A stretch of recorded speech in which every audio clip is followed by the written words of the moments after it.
నమస్కారం. రామానుజాచార్యుల వారి సహస్రాబ్ది సమారోహం శుభ సందర్భంలో పరమ పూజ్యులు శ్రీ శ్రీ శ్రీ త్రిదండి శ్రీమన్నారాయణ రామానుజ చినజీయర్ స్వామి వారితో ముఖాముఖి కార్యక్రమానికి స్వాగతం, సుస్వాగతం. ఆధ్యాత్మిక చరిత్రలోనే కాదు, ప్రపంచ చరిత్రలోనే లిఖించబోతున్న అరుదైన ఘట్టం. విశిష్టాద్వైత మూర్తికి విశేషమైనటువంటి అభిషేకం. రామానుజాచార్యుల వారి సహస్రాబ్ది సమారోహం సందర్భంగా స్వామివారి అంతరంగం తెలుసుకునే ప్రయత్నం చేద్దాం. నమస్కారం స్వామి. ముందుగా మా యాజమాన్యం తరపున, మా ప్రేక్షకులందరి తరపున మీకు నమస్సులు తెలియజేసుకుంటూ, స్వామి ఇంతటి బృహత్ కార్యాన్ని మీరు సంకల్పించారు. అసలు రామానుజుల వారి విగ్రహాన్ని స్థాపించాలన్న సంకల్పం మీకు ఎందుకు కలిగింది, ఎప్పుడు కలిగింది? జయ శ్రీమన్నారాయణ. అందరికీ అనేక మంగళాశాసనాలు. రామానుజాచార్యుల వారు 1017 సంవత్సరంలో అవతరించారు. 2017 సంవత్సరం వారి యొక్క సహస్రాబ్ది జరిపేటటువంటి సమయం. ఆ సందర్భంగా ఏదో ఒక సేవ రామానుజాచార్యుల వారికి మనం చేసుకోవాలి అని ఎంతోమంది ఎన్నో రకాలైనటువంటి ఆలోచనలు చేశారు. ఆ సందర్భంగా వారు చేసినటువంటి ఉపకారానికి తగ్గట్టుగా మనం ఏదైనా చేస్తే మంచిది అనేటువంటి ఒక సంకల్పం 2013 సంవత్సరంలో ఏర్పడింది. రామానుజాచార్యుల వారు చేసినటువంటి ఉపకారం సామాన్యమైనది కాదు. వారు భక్తి సిద్ధాంతము అని దేన్ని మనం ఇవాళ అంటున్నామో, ఎంతోమంది ఆచార్యుల ద్వారా ఇది లోకంలో ఇవాళ వ్యాపించి ఉంది. అంటే ఉదాహరణకి రామానంది సంప్రదాయం ఉన్నవాళ్ళు ఉన్నారు, నింబార్క్, చైతన్య, వల్లభ, స్వామినారాయణ్, ఇలాగా భిన్నమైనటువంటి పంథాల్లో సాగేటటువంటి మహానుభావులు ఎందరెందరో భక్తి సంప్రదాయాన్ని ఈవేళ బహుముఖంగా వ్యాపింపచేశారు ప్రపంచంలో. వీరందరికీ కూడా మొదటి బీజాన్ని నాటి అది చక్కగా పెరిగేటట్టు ఒక మార్గదర్శనం చేసినటువంటి ఆచార్యులు రామానుజుల వారు అయినప్పుడు, వారి విషయంలో మనం చేయవలసినటువంటి ఒక సేవ, వారి యొక్క ఔన్నత్యానికి తగ్గంతగా చేయలేకపోయినా దానికి ఏమైనా కాస్త కొద్దిగా దగ్గరగానే చేస్తే బాగుంటుంది అనే ఒక సంకల్పం ఈ కార్యక్రమానికి నాంది. కానీ ఈ సంకల్పం ఒక బృహత్ సంకల్పం. మీరు అన్నారు ఇందాక 2013లో ఈ సంకల్పం స్ఫురించగానే, కలగగానే ఎవరితో పంచుకున్నారు? ఈ సంకల్పానికి బలాన్ని ఇచ్చిన అంశాలేంటి? మొట్టమొదట దీన్ని చెయ్యాలి అని అనుకున్నప్పుడు ఎలా చెయ్యాలి అనే ఆలోచన వచ్చింది. శాశ్వతంగా ఏది ఉంటుంది ఈ ఆలోచన వచ్చినప్పుడు, ఏదైనా మన సిమెంట్ విగ్రహం తయారు చేస్తే మంచిదా, లోహ విగ్రహం తయారు చేస్తే మంచిదా, లేకపోతే రాతి మూర్తిని తయారు చేస్తే మంచిదా అనే ఆలోచన మొదట్లో సాగింది. రాతి మీద చేస్తే శాశ్వతంగా ఉంటుంది కదా అని అనిపించి, మనకి మెక్సికోలో కొంతమంది యొక్క మూర్తులు రాళ్ల మీద, కొండల మీద చెక్కి ఉంటాయి. అట్లాగా మనం ఏదైనా ఒక పెద్ద మూర్తిని మనం చెక్కిస్తే బాగుంటుందేమో. ఇది ఎక్కడైనా మనకి తమిళనాడు ప్రాంతాల్లో ఏదైనా ఒక కొండ దొరికితే అలాంటి దాని మీద రాతి మూర్తిగా మనం తయారు చేస్తే బాగుంటుందేమో అని అప్పట్లో ప్రయత్నం అయితే చేశాం. దానికోసం సుమారుగా ఒక 2 సంవత్సరాల కాలం గడిచిపోయింది. అంతకు నాన్ ప్రొడక్టివ్గా అనమాట. సరే, దాన్ని ఏం చేయాలి, మరి ఎట్లా చేసుకోవాలి అని అంటే, ఆ తర్వాత ఆప్షన్ మనకి లోహమయంగా చేస్తే బాగుంటుంది అన్నప్పుడు, మనం ఏదైనా ఒక లోహమూర్తిని బయట మనం పెట్టినట్టయితే దానికి ప్రకృతిలో వచ్చే మార్పులు ఉంటాయి. వాన, ఎండ, మంచు, చలి, గాలి, సహజంగానే కొంత కరోజన్ ఏర్పడుతుంది. మెటాలిక్ కరోజన్స్ ఏర్పడతాయి. అది లేకుండా ఉండాలంటే ఏం చేయాలి? దీని మీద మళ్ళీ కొంత చర్చ జరిగింది, కొంత ఆలోచన చేశారు. దాని తర్వాత పంచలోహమూర్తి అయితేనే పంచధాతు మూర్తి అంటాం మనం. సో అదైతేనే మనకి సరి అయినటువంటి క్రమంలో ఆరాధన చేసుకోవడానికి, లోకానికి చూపించడానికి కూడా బాగుంటుందని నిర్ణయం తీసుకున్న తర్వాత దానికి ఒక రూపకల్పన ఆరంభమైంది 2014 సంవత్సరంలో. అది కార్యరూపంలోకి తీసుకురావడానికి ఒక ఏడాది సమయం పట్టింది. దానికి డ్రాయింగ్స్ అన్నీ కూడా తయారు కావడం ప్రారంభమయ్యి ఒక ప్రాథమికమైనటువంటి ఒక ఆకృతి 2015లో తీసుకుంది. కానీ మీరన్నట్టుగా కూడా ఫస్ట్ మొట్టమొదటిగా స్థల ఎంపిక కానివ్వండి, లేకపోతే ప్రకృతికి అనువుగా ఉండేట్టుగా దాన్ని రూపకల్పన చేయటం కానీ, ఇవే చాలా ఎక్కువ సమయం తీసుకుని ఉండుంటాయి బహుశా. అంటే స్థలాన్ని ఇక్కడ అక్కడ అనేది ఏమీ అనుకోలేదు. అంతేగాని జగదాచార్యులకి ప్రపంచం అంతా ఆ స్థానమే. కానీ ఏదైనా కొంచెం విశాలమైనటువంటి స్థలంలో చేస్తే బాగుంటుంది, అది ఎక్కడ మనకి లభిస్తుంది అనే అన్వేషణ సాగించినప్పుడు డాక్టర్ రామేశ్వరరావు గారు చాలా ఉదారంగా వారికి ఉండేటువంటి అతి విలువైనటువంటి స్థలం, ఇప్పుడు మనం ఇక్కడ ఉండేటువంటి ప్రాజెక్ట్ స్థలం, దీనిని మనం ఆచార్య సేవలో వినియోగిద్దాము అని వారు చాలా ఉదారంగా ముందుకు రావడం జరిగింది.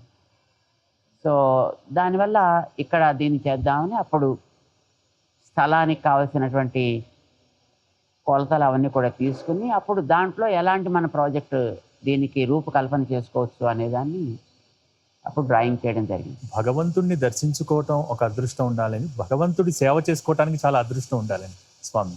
సందేహం లేదు, అందరికీ ఆ చేసే అదృష్టం రాదు. ధనం ఉన్నవాళ్ళు ఉంటారు, భూములు ఉన్నవాళ్ళు ఉంటారు, ఎన్నో రకాల వసతులు వనరులు ఉన్నవాళ్ళు ఉంటారు. కానీ వాళ్ళందరికీ దాన్ని మంచి కార్యంలో వినియోగించాలి అనేటటువంటి సంకల్పం కలగడం మొదట కష్టం. కలిగిన సంకల్పాన్ని కార్యాచరణలోకి తీసుకురావడానికి కావలసినటువంటి సౌకర్యం ఏర్పడడం కష్టం. అందులోనూ ఒక చారిత్రాత్మకమైనటువంటి కార్యానికి దాన్ని వినియోగించేట్టు చేయడం అనేటటువంటిది అది ఎన్నో జన్మల అదృష్టం సుకృతం దానికి తోడ్పడాలి. రామేశ్వరరావు గారికి ఆ రకమైనటువంటి అదృష్టం ఏర్పడింది. వారి స్థానంలో ఇది చేద్దాము అనేది సంకల్పం ఏర్పడి అప్పుడు ఇది కార్యక్రమం ప్రారంభమైందన్నమాట. ఇంత స్థాయిలో రామానుజుల వారి విగ్రహావిష్కరణ ద్వారా సమాజానికి ఎటువంటి సందేశాన్ని ఇద్దామన్నది మీ సంకల్పం? రామానుజుల వారి మూర్తికి మనం ఇక్కడ ఒక నామకరణం చేసుకున్నదే సమతామూర్తి అని. సమతా స్ఫూర్తి కలిగించాలి అనేటటువంటిదే కోరిక. అందుకే దీనికి సమతామూర్తి స్ఫూర్తి కేంద్రము అనే పేరు మనం పెట్టుకోవడం జరిగింది. అంటే స్టాచ్యూ ఆఫ్ ఈక్వాలిటీ అని మనం దాన్ని ఇంగ్లీష్లో అంటున్నాం. వారు అందించినటువంటి సమతా సందేశం సామాన్యమైంది కాదు.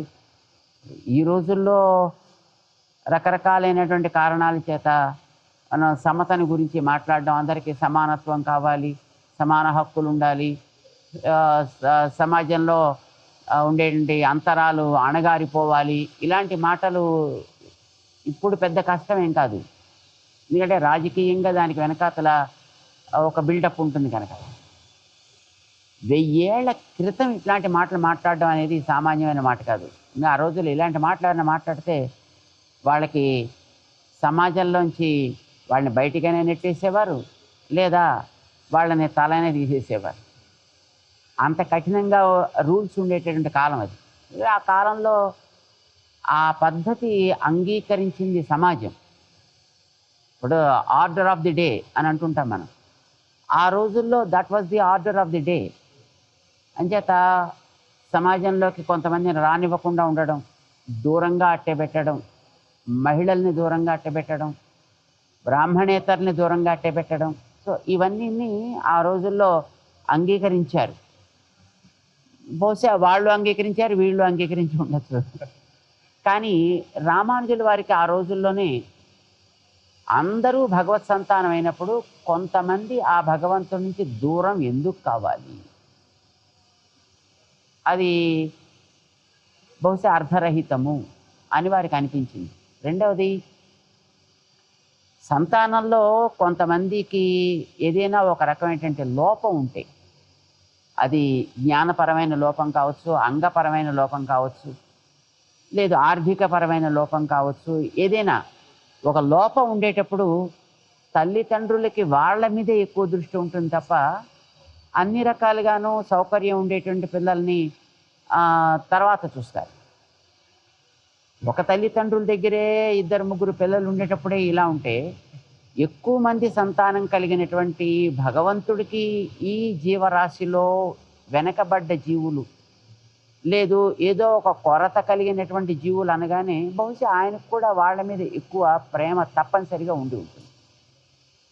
కనుక మనకి భగవత్ సేవ చేయాలి అని అనిపించినప్పుడు అలాంటి వాళ్ళ విషయంలో కనుక మనం స్పందించగలిగితే, అలాంటి వాళ్ళకి సరైన అవకాశాలు మనం చూపించగలిగితే, అలాంటి వాళ్ళని సమాజపు ప్రధానమైనటువంటి మార్గంలోకి వాళ్ళని మనం చేర్చగలిగితే తప్పనిసరిగా భగవంతుడు ఆనందిస్తాడు. ఇది రామానుజుల వారి యొక్క విశ్వాసం. అందుకోసమనే నేను నరకంలో పడ్డా పర్వాలేదు, సమాజంలో ఉండేటువంటి అన్ని వర్గాలు కూడా భగవంతుడి మార్గంలో నడవాలి. వాళ్ళకి ఈ భగవన్ మంత్రం తెలియాలి, ఈ మంత్రం యొక్క అర్థం వాళ్ళకి అవగతం కావాలి, వాళ్ళందరూ కూడా భగవద్ దర్శనం చేసుకోగలిగే అదృష్టం పొందాలి. ఆ రోజుల్లో ఈ కొంతమందిని అసలు సమాజపు వీధుల్లో కూడా తిరగనిచ్చేవారు కాదు. మనకి అంతకుముందుండే చరిత్రల్లో ఒక హరిజనుడు ఎదురుకుండా వచ్చేటప్పటికి, నువ్వెందుకు వచ్చావు ఎక్కడికి, తెలియదా అక్కడ మేము వస్తున్నామని, తలుగు పక్కకి. ఇది ఆ రోజుల్లో ఉండేటువంటి ఒక సామాజిక స్థితి. ఇది మనం ఎవరిని తప్పు పట్టడం కాదు, కానీ పద్ధతి అలా ఉండేది. ఇలాంటి దశని గమనించినటువంటి రామానుజుల వారికి భగవంతుడు అలాంటి వాళ్ళని ఎందుకు తృణీకరిస్తాడు, వాళ్ళల్లో కూడా చక్కటి శుచి శుభ్రత ఉండి, వాళ్ళలో కూడా శ్రద్ధ భక్తి ఉన్నట్టయితే వాళ్ళు కూడా దైవ దర్శనానికి ఎందుకు అర్హులు కారు? అంటే ఆ రకమైన యోగ్యత వాళ్ళలో కలిగించి దైవ దర్శనం చేయిస్తా. ఇది రామానుజుల వారు చేసినటువంటి ఒక అద్భుతమైన సంస్కరణ, సామాజిక సంస్కరణ, ఒక సోషల్ రిఫార్మేషన్ వారు చేశారు ఆ రోజుల్లో. అంత గొప్ప ఉదార కార్యాన్ని ఆ రోజు అసలు ఇలాంటి వాటికి అవకాశం, ఇలాంటి ఆలోచనలకు కూడా అవకాశం లేని కాలం అది. ఆ రోజుల్లో ఈ ఆలోచన ఇవాళకి కూడా అలాంటి దాని మీద సరిగా మాట్లాడడానికి కానీ, దాన్ని అమలుపరచడానికి కానీ, సాహసించడానికి ముందుకు రాని ఈ రోజుల్లో మనం దాని గురించి మాట్లాడుకుంటున్నాం. వారు ఆ రోజుల్లో దాన్ని అమలు పరిచి చూపించారు. మేల్కోటలో ద్వారాలు తెరిచి లోపలకి భగవంతుని దర్శనం చేయించారు. గోపురం ఎక్కి గోష్ఠీపురంలో మంత్రాన్ని ఇచ్చారు. అందరికీ వైష్ణవ సంస్కారం చేశారు. అందరికీ మంత్రార్థ జ్ఞానాన్ని ఇచ్చారు. ఇది వాళ్ళు ఊహకు అందనటువంటి భవిష్య దృష్టి. రామానుజుల వారి యొక్క ఆ విజన్ ఇది చాలా అద్భుతం. ఇది ఇవాళకి కాదు, నిన్నటికి కాదు, రేపటికి కాదు, ఎప్పటికీ కూడా సో రిలవెంట్. సమాజంలో ఆ రకమైన స్థితి లేకపోతే సమాజం కలిసి ఎలా బతకగలుగుతుంది? ఉన్న చిన్న సమాజంలో 5 వర్గాలు ఉండేప్పుడు 5గురు 5 రకాలుగా ఒకళ్ళ మొహాలు ఒకళ్ళు చూసుకోకుండా బతుకుతున్నారనుకోండి, బయట నుంచి ఏదైనా ఒక దాడి ఏర్పడితే వీళ్ళలో ఎవరు ఎవరికి ఆసరాగా నిలుస్తారు? ఎవరు ఎవరికి నిలవరు. అప్పుడు పర్యవసానం అందరూ పోవడం. కానీ 5గురు కలిసి ఉన్నారనుకోండి, ఇప్పుడు నియమాలని మనం మానేయక్కర్లా, ఒకళ్ళ పద్ధతిని మనం నిందించక్కర్లేదు, కానీ గౌరవం అయితే చూపించాలి అందరికీ. వాడు ఆస్తికుడో నాస్తికుడో వైష్ణవుడో శైవుడో శాక్తేయుడో గాణాపత్యుడో ఎవరైనా కానివ్వండి, ఒక్కొక్కరు ఈ పద్ధతులు అనేటువంటి వాటిని వాళ్ళ మనోబలాన్ని పెంచుకోవడం కోసం, ఆలోచనకి పదును పెట్టడం కోసం స్వీకరిస్తారు. సామాన్యంగా ఒక ఆలోచన ధోరణి, దాన్ని మనం మతం అని పేరు పెట్టాం. దాన్ని వారి వారి అభిమతాలకి ఒక్కొక్క మార్గాన్ని వాళ్ళు ఎన్నుకుని ఆ మార్గంలో వాళ్ళు జీవించడం అనేటటువంటిది వాళ్ళకి ఒక మానసికమైనటువంటి ఒక సెక్యూరిటీ, ఒక ధైర్యాన్ని కలిగించేది అవ్వాలి. తద్వారా వారిలో ఒక నైతిక ప్రవృత్తి, సేవా తత్పరత, పరోపకార పరాయణత ఇవి ఫలితాలుగా రావాలి. సమాజంలో మతాల పర్పస్ అదేండి. ఇది వచ్చినప్పుడు ఎదటవాడిని మనం నిందించడం అనేది జరగదు నిజానికి. ఎందుకనంటే నీ ఆలోచన నీది, నా ఆలోచన నాది. నేను నా విలువల యొక్క స్థాపన కోసం ఈ మార్గాన్ని ఎన్నుకున్నాను, నువ్వు విలువల యొక్క స్థాపన కోసం ఆ మార్గాన్ని నువ్వెన్నుకున్నావు. మంచిదే. విలువలతోటి మనిద్దరం కలిసి జీవించాలి, సమాజపు ప్రగతికి మనం పాటుపడాలి. ఇది పర్యవసానం. అంటే ఎవరు ఏది ఏకంగా మార్గంలో జీవించినా బయటికి వచ్చిన తర్వాత మనందరం కలిసే ఉండాలి. మనందరం కలిసి సమాజం యొక్క ఉద్ధరణ కోసం బాగుపడాలి, ప్రగతి కోసం మనం కృషి చేయాలి. ఇది సారాంశం. ఇది రామానుజుల వారు చెప్పింది. ఇప్పుడు ఈ రోజుల్లో కుల నిర్మూలన చేయాలి, మతాల నిర్మూలన కావాలి, ఇవన్నీ అయ్యే మాటలు కావు, పబ్లిసిటీ కోసం పని కోసం. అదే స్వామి, ఇందాక మీరు ప్రస్తావించారు, ఈ రోజుల్లో కబుర్లు చెప్పేవాళ్ళు చాలా మంది ఉన్నారు. అయితే సమతా స్ఫూర్తి అనేది ఎంత బలమైన నిదానం కాకుంటే 1000 సంవత్సరాలుగా అది బలంగా నిలబడగలుగుతుంది. ఈ ఆధునిక సమాజంలో సమతా స్ఫూర్తి ఏ మేరకు రావాల్సిన అవసరం ఉంది, అది ఏ విధంగా ప్రోధి చేసుకుంటుంది, దాని కృషి ఎలా జరగాలి? ఈ సమత చాలా స్థాయిల్లో రావాల్సిందండి. వ్యక్తిగతంగా రావాల్సి ఉంది సమత, అన్నదమ్ముల మధ్య రావాల్సి ఉంది, అక్క చెల్లెళ్ళ మధ్య రావాల్సి ఉంది, కుటుంబంలో ఉండేటటువంటి సభ్యుల మధ్య రావాల్సి ఉంది, ఒక కార్యాలయంలో పనిచేసేటటువంటి వ్యక్తుల మధ్య సమత ఏర్పడాల్సిన అవసరం ఉంది, ఒక దేశంలో ఒక రాష్ట్రంలో ఉండేటటువంటి వ్యక్తుల మధ్య సమత రావాల్సిన అవసరం ఉంది. ఇది వ్యక్తిగతం దగ్గర నుంచి ప్రారంభం చేస్తే, అంటే ఇండివిజువల్ దగ్గర నుంచి ప్రారంభం చేస్తే యూనివర్సల్గా అందరిలోనూ అలవడాల్సినటువంటి ఏకైక గుణం సమత అనేటటువంటిది. దీనికి పరిధి అంత గొప్పది.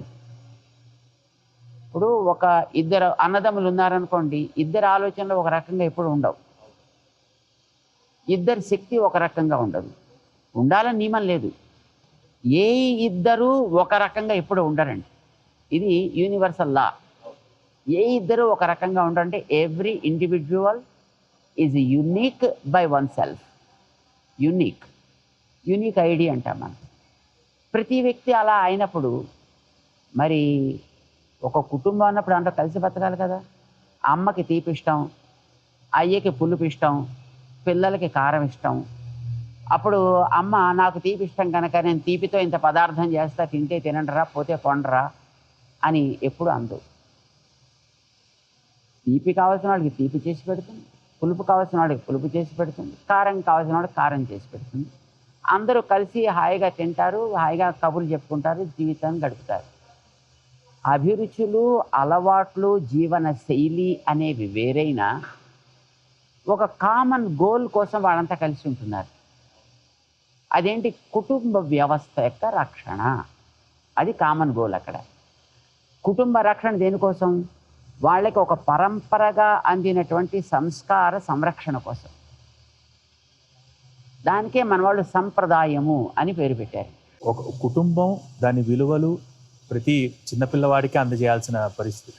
కానీ ప్రస్తుతం ఈ ఆధునిక యుగంలో వ్యక్తిగత స్వేచ్ఛ, భావ స్వేచ్ఛ, సామాజిక స్వేచ్ఛ ఇటువంటి పదాలను ఉపయోగించి తమ అభిప్రాయాలను చాలా వెల్లువల చెప్తున్న తరుణంలో ఈ సమతా స్ఫూర్తి అనేది సాధ్యమవుతుందా? సాధ్యం కాకపోవడానికి ఏం లేదండి. ఈవేళ మనం చూసేటటువంటిది స్వేచ్ఛ అనే పదం కంటే విశృంఖలత అంటాం, దానికి సబబైనటువంటి పదం అండి. దాన్ని స్వేచ్ఛకి విశృంఖలతకి చాలా తేడా ఉంది. ఇప్పుడు నీ భావాన్ని వ్యక్తం చేయడం అనేది స్వేచ్ఛ అంటాం. కానీ నువ్వు వ్యక్తం చేసే నీ భావన నీ చుట్టూ ఉండే సమాజానికి హానికరం కాకూడదు, పర్యవసానంగా నీకు అది హానికరం కాకూడదు. ఇప్పుడు వీడేదో నోటుకొచ్చినట్టు వాగాడు కానీ పక్కన ఉండే నలుగురు పట్టుకుని శుభ్రంగా వాడిని సుందధ్వం అని వాడిని వేసేసారు అనుకోండి, అది వాడికి నష్టం. ఒక వ్యక్తిని మనం హద్దు మీరి విషయం తెలియకుండా ఏవో మాటలతోటి మనం వాగామనుకోండి, అది వ్యక్తి యొక్క మర్యాదకి సంబంధించినటువంటి అంశం అవుతుంది, మనం వాళ్ళని అవమానించినట్టు అవుతుంది. అది చాలా దోషం. అది స్వేచ్ఛ అనే దానికి భావాన్ని వ్యక్తం చేయడం వరకు మనకి ఏం అభ్యంతరం కాదు, కానీ అది ఇతరులకి హానికరం, ఇబ్బందికరం అయినట్టయితే మాత్రం దాన్ని అరికట్టాల్సినటువంటి బాధ్యత ఉంది. ఈ రోజుల్లో అలా అరికట్టే యంత్రాంగం మనకి కొరవడింది, దురదృష్టం కొద్దీ. దీనికి 2 కారణాలు. ఒకటి, పాలనాపరమైనటువంటి నియంత్రణ, అక్కడ వెసులుబాట్లు చాలా ఉన్నాయి.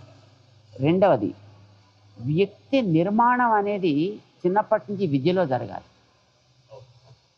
వాడికి ఆ నేర్పే సమయం దిగించి ఆరంభం చేస్తే వాడికి స్కూల్ చదువు, కాలేజ్ చదువు, ఇన్ని చోట్ల కూడా ఆ రకమైనటువంటి వ్యక్తిత్వ నిర్మాణం కనుక జరిగినట్లయితే వాడు బాధ్యత కల పౌరుడిగా సమాజంలోకి రాగలుగుతాడు.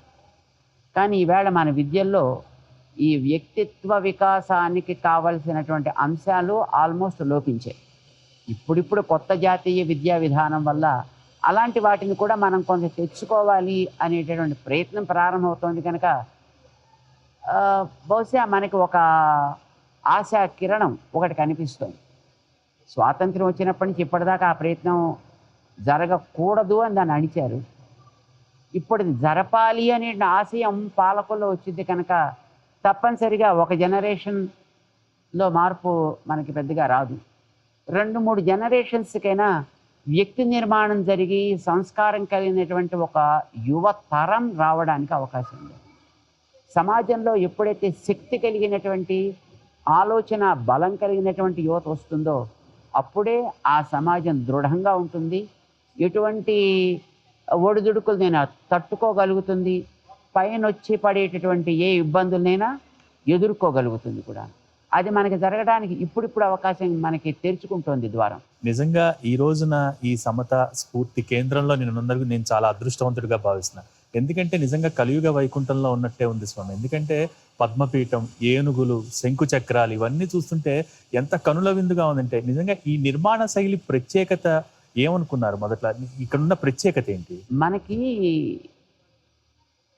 ప్రతిదీ కూడా సింబాలిక్గా ఉంటుందండి.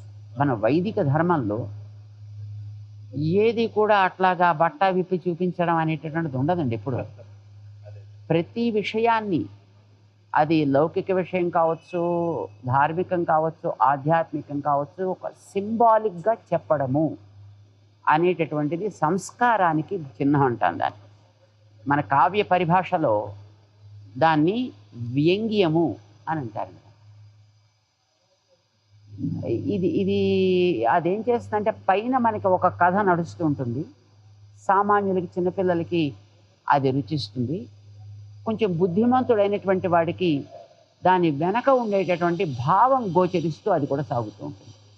ఎందులో అయితే కేవలం పైన కనిపించే ఆడంబరం దాటి లోపల అంతఃసారం కలిగిన దాన్ని అందిస్తారో దానికి వ్యంగ్య కావ్యము అని పేరు పెట్టారు. రామాయణం ఒక వ్యంగ్య కావ్యం, భాగవతం ఒక వ్యంగ్య కావ్యము, కాళిదాసు గారు అట్లాంటి వ్యంగ్య కావ్యాలు బోల్డని మనకు అందించున్నారు. ఈ వ్యంగ్య కావ్యానికి విలువ చాలా ఎక్కువండి మన కవితా సమయంలో. వేదాలన్నీ అలాంటి దానికి ఎక్కువ ప్రాధాన్యాన్ని ఇచ్చాయి. మన వైదిక గ్రంథాలు కూడా దానికి ఇచ్చాయి. ఆలయాల్లో నిర్మాణంలో మనకి ఏనుగులు కనిపిస్తాయి, సింహాలు కనిపిస్తాయి, హంసలు కనిపిస్తాయి, రకరకాలైనటువంటి పక్షులు కనిపిస్తాయి. ఎందుకోసం అంటే ఇవన్నీ మనిషిని ఒక క్రమ పద్ధతిలో మంచి మార్గంలోకి తేవడానికి, మానసిక పరిపాకాన్ని కలిగించడానికి ఏర్పడ్డవి. ఉదాహరణకి మీకు చెప్తా, మనిషిలో నిద్ర, బద్ధకం, జిడ్డుతనం ఇలాంటివి కొన్ని ఉంటాయి. సహజ లక్షణాలు. ఇప్పుడు ఎక్కువ లక్షణాలు 80%. ఇంకో 15 to 18% మనిషిలో ఒక రకమైనటువంటి అహంకారం, గర్వం, దర్పం, ఈర్ష్య, అసూయ, స్వార్థ చింతన ఇలాంటివి ఉంటాయి. చాలా పెద్ద ఇగ్నోరబుల్ పర్సంటేజ్ అంటాము. పెద్దగా గుర్తించడానికి అవకాశం లేని కొద్దో గొప్ప మంచి గుణాలు కూడా ఉంటాయి. ఈ మంచి గుణాలని సత్వము అన్నారు. బాగా అగ్రెసివ్గా ఉంచే గుణాలని రాజసము అన్నారు. తనకి పనికి రాకుండా ఎదటివాడికి పనికి రాకుండా ఉండే గుణాలని తామసము అన్నారు. ఇప్పుడు మనకు ఆలయాలకు సంబంధించినంత వరకును మనలో ఉండే తామస గుణానికి సింహం లాంటివన్నీ ప్రతీకలు, రజోగుణానికి ఏనుగులు లాంటివి ప్రతీకలు, సత్వగుణానికి పక్షులు ప్రతీకలు, సత్వగుణానికి హంస. దానికి అది మనం ఎప్పుడూ హంసనైతే మనం చూడలేదు, కానీ కావ్యాల్లోనే వింటాం మనం. వాటికి పాలు నీళ్లు కలిపిస్తే నీళ్ళను వదిలి పాలు మాత్రం తాగేస్తాయి. ఇది హంసకుండే లక్షణం. మంచి నడక, ఆదర్శవంతమైనటువంటి అందమైన నడక, మనిషిలో ఉండే మంచి ప్రవృత్తికి. సమాజంలో చెడు మంచి అన్నీ కలిసే ఉంటాయి ఇప్పుడు కూడా. ఏది మనకు ఒకటిలాగా స్పెసిఫిక్గా ఎప్పుడు లభించదు.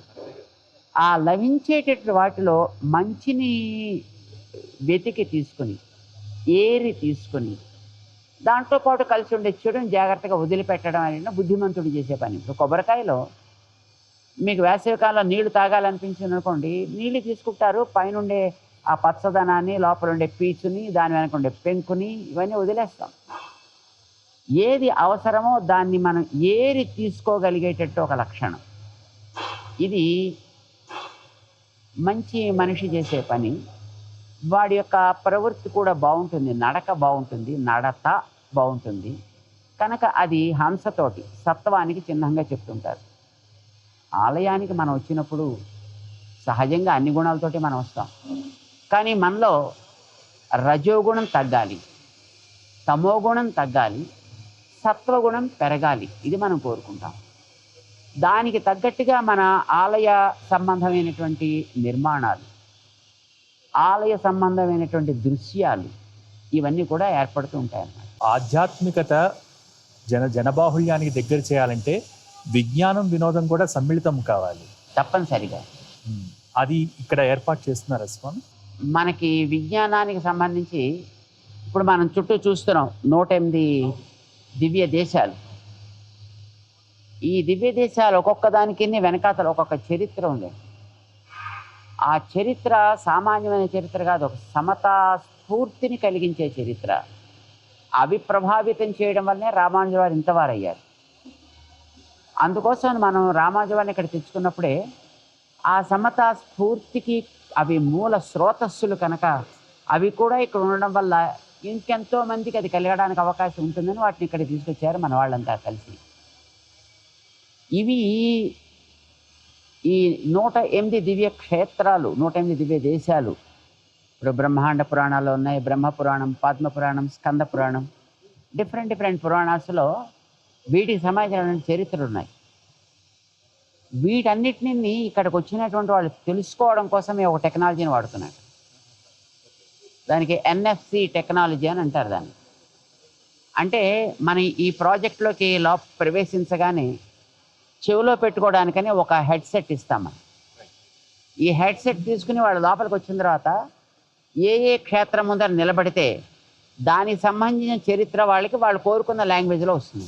108 దివ్య దేశాలు, 108 కాదు, ఇంకా మిగతా ప్రాంతాల్లో కూడా దానికి సంబంధించినటువంటి ప్రాధాన్యం ఏమిటి, రిలవెన్స్ ఏమిటి, అది ఎందుకు అలా ఉంది, దీని వెనక ఉండేటటువంటి ఒక భావం ఏమిటి, ఈ విషయాన్ని అక్కడక్కడికి వెళ్ళినప్పుడు వాళ్ళు కొంతమంది తెలుగు వస్తుంది, కొంతమంది ఇంగ్లీషు, హిందీ, తమిళం, కన్నడ, లేదా మరొక భాష, ఏదో భాష వాళ్ళకి అందులో మనకి కొన్ని భాషలు అవైలబుల్గా ముందర పెడుతున్నాం మనం. ఆ భాషను వాళ్ళు చూస్ చేసుకుంటే అది 1 నిమిషం సేపు దాని గురించిన వివరణ వాళ్ళకి ఇస్తుంది. లేదు ఇంకా వాళ్ళు ఎక్కువసేపు వినాలనుకుంటే ఎక్కువసేపు వినడానికి తగినట్టు అవకాశాన్ని కలిగిస్తుంది. It's a technology. దాన్ని మనం ఇందులో ప్రొవైడ్ చేస్తున్నాం.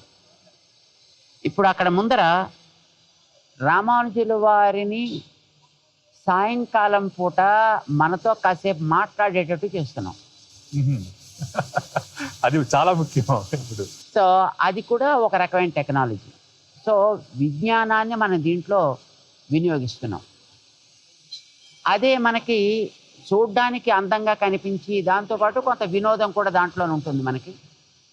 ఇది కాకుండా రామానుజుల వారికి పై భాగంలో ఒక మూడో తలంలో వారి జీవిత చరిత్రలో సమాజానికి ప్రేరణాత్మకంగా చేసిన కొన్ని సంఘటనలని మనం వాళ్ళు అక్కడ చూడడానికి వీలయ్యేటట్లుగా తయారు చేస్తున్నాం. సో విజ్ఞానాన్ని మనం వినియోగిస్తున్నాం, వినోదాన్ని కూడా మనం దాంట్లో ఇన్కార్పొరేట్ చేస్తున్నాం, సమాజానికి అందించి మంచి విషయాలు వాళ్ళు తెలుసుకునేట్టు చేయడం అనేది ప్రధాన లక్ష్యం. దానికి ఏది అవసరం అవన్నీ కూడా మనం దీంట్లో కాబట్టి 108 దివ్య దేశాలని దర్శించుకునే స్తోమత శక్తి లేదు చాలా మందికి. అసలు ఎందుకు దర్శించుకోవాలో కూడా చాలా మందికి తెలియని పరిస్థితి. ఇక్కడికి వస్తే వాటన్నిటిని దర్శించుకోవడంతో పాటు చక్కగా వాటి చరిత్రలు కూడా తెలుసుకునే అవకాశం కలిగింది. అంటే ఒక జీవితంలో ఈ 108ని చూడడం అనేటటువంటిది అంత సులభతరం కాదు. అవునండి. ఎందుకంటే ఇవన్నీ ఒక చోట లేవు. కొన్ని కేరళలో ఉన్నాయి, కొన్ని తమిళనాడులో ఉన్నాయి, కొన్ని కర్ణాటకలో ఉన్నాయి, కొన్ని మన ఆంధ్రప్రదేశ్ ప్రాంతాల్లో ఉన్నాయి, కొన్ని ఉత్తర భారతదేశంలో ఉన్నాయి, కొన్ని పశ్చిమాన ద్వారక దగ్గర ఉన్నాయి, కొన్ని నేపాల్ దేశంలో ఉన్నాయి. సో ఇన్నిటినీ మనం చూడాలనగానే దానికి సమయం, సందర్భము కలిసి రావడము, సో ఇవన్నీ కుదరాలంటే కొన్ని మిగిలిపోతాయి. ఇంత చేసి శ్రమపడ్డా రెండింటిని మాత్రం చూడడానికి వీలవదండి. ఒకటి పాలకడలి, అవును, రెండవది పరమపదం. వెళ్ళొచ్చు కానీ మళ్ళీ మనం తిరిగి రాము చెప్పడానికి. అంచేత అవి రెండు కూడా ఇక్కడ ఉంటాయన్నమాట. అంటే ఇక్కడ మనం వాటిని చూడొచ్చు, చూసిన ఆనందాన్ని మనం పొందొచ్చు, మన వాడితో పంచుకోవచ్చు కూడా. సో మీ తర్వాత భద్రపీఠం అంటున్నారు, దీని ప్రాముఖ్యత ఏంటి? రామానుజుల వారు ఉండేటటువంటి ఆ పీఠానికి భద్రవేది అని పేరు పెట్టారు. భద్రవేది, త్రివేది అని దానికి పేరు పెట్టారు. త్రివేది అంటే 3 వేదాలకి మూల స్థానము ఇది అని అర్థం అన్నమాట. అంటే రామానుజాచార్యుల వారు ఒక ఆచార్యుడు. ఆచార్యుడు అని అనగానే 3 పనులు చెయ్యాలి అని మనకు శాస్త్రం చెప్తోంది. ఆచినోతి హి శాస్త్రార్థ ఆచారే స్థాపయత్యపి స్వయం ఆచరతే యస్మాత్ తస్మాత్ ఆచార్య ఉచ్యతే అంటారు. అంటే ఒక మేఘం సముద్రపు లోపలి అంచుల్లోంచి నీటిని తాగి తనలో నింపుకొని అది లోకానికి అక్కడక్కడికి వెళ్ళి ఎలా అందిస్తుందో, ఆచార్యుడు అనేవాడు శాస్త్రాలనే సముద్రంలోకి తను వెళ్ళి అందులో ఉండేటువంటి కాఠిన్యాన్ని పక్కకి తీసేసి సారాన్ని తను గ్రహించి ఆర్తికల వాళ్ళందరికీ కూడా దాన్ని అందించాలి, తను దాన్ని విశ్వసించి ఆచరించాలి. ఇది చేస్తే ఆచార్యుడు అంటాం. అయితే దీనికి మూలం ఏమిటి? శాస్త్రం. శాస్త్రం అంటే వేదం. వేదానికే శాస్త్రం అని పేరు. ఇతరమైన శాస్త్రాలకి ఈ శాస్త్రాన్ని పేరు పెట్టాలంటే దానికి ముందర ఒక ఉపపదం చేర్చాలి. విజ్ఞాన శాస్త్రం, భౌతిక శాస్త్రం, ఖగోళ శాస్త్రం, సాగర శాస్త్రం, లేకపోతే వృక్ష శాస్త్రం, వాటికి ముందర ఒక ప్రిఫిక్స్ పెడితే తప్ప అది ఆ శాస్త్రాన్ని చెప్పదు. ఏమీ లేకుండా కేవలం శాస్త్రం అని అంటే కేవలం వేదమే. ఈ వేదం అనే శాస్త్రాన్నే తను ఒక వేదికగా చేసుకొని దాని మీద అతను ఆధారపడి ఉండాలి. ఇది ఆచార్యుడు లక్షణం అండి. చేత రామానుజుల వారు ఉండేటటువంటిది త్రివేది, అదే భద్రవేది అని అంటాం అన్నమాట. ముఖ్యంగా ఇక్కడ ఈ స్థానంలో ఈ వేదిక పైన రామానుజుల వారి స్వర్ణమూర్తి చాలా ప్రత్యేక ఆకర్షణగా మారిపోతుంది. అంటే ప్రత్యేకించి 120 కిలోల స్వర్ణమూర్తి అని నిర్దేశించుకోవటంలో ఏమైనా ప్రత్యేకత ఉందా? రామానుజాచార్యుల వారు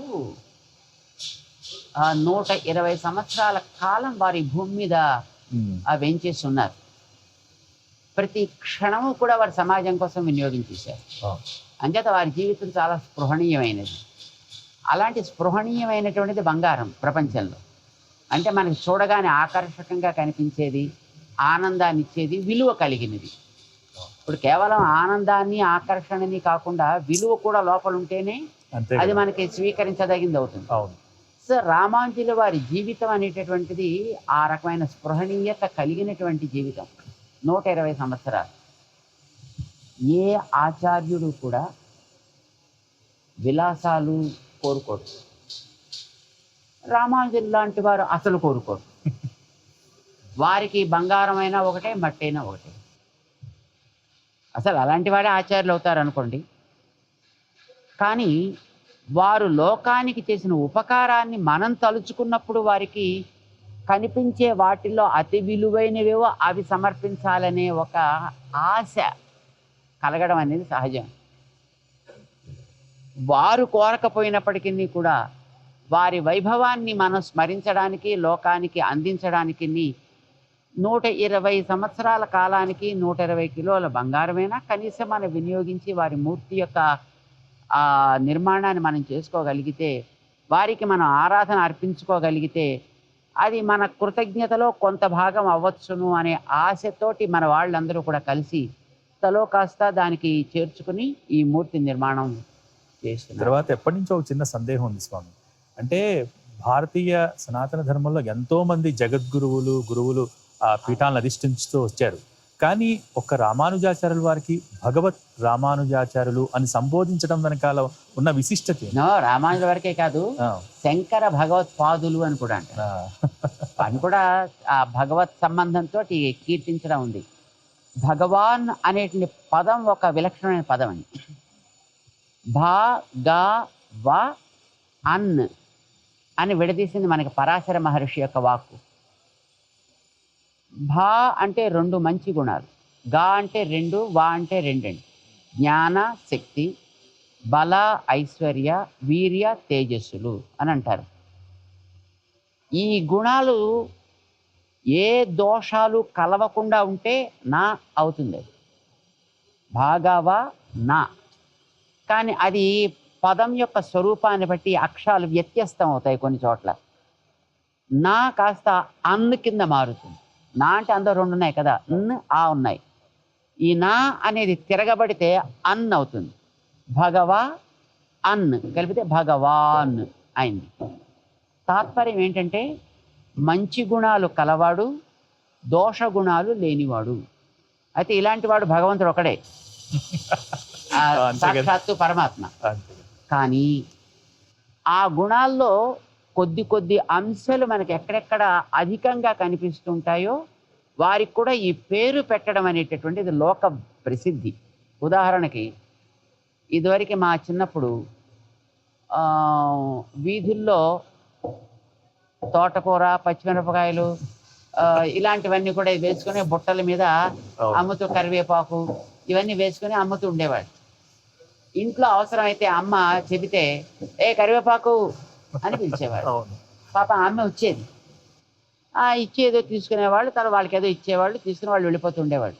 ఆ అమ్మ పేరు కరివేపాకు కాదు, ఆవిడ చేసే పని అది.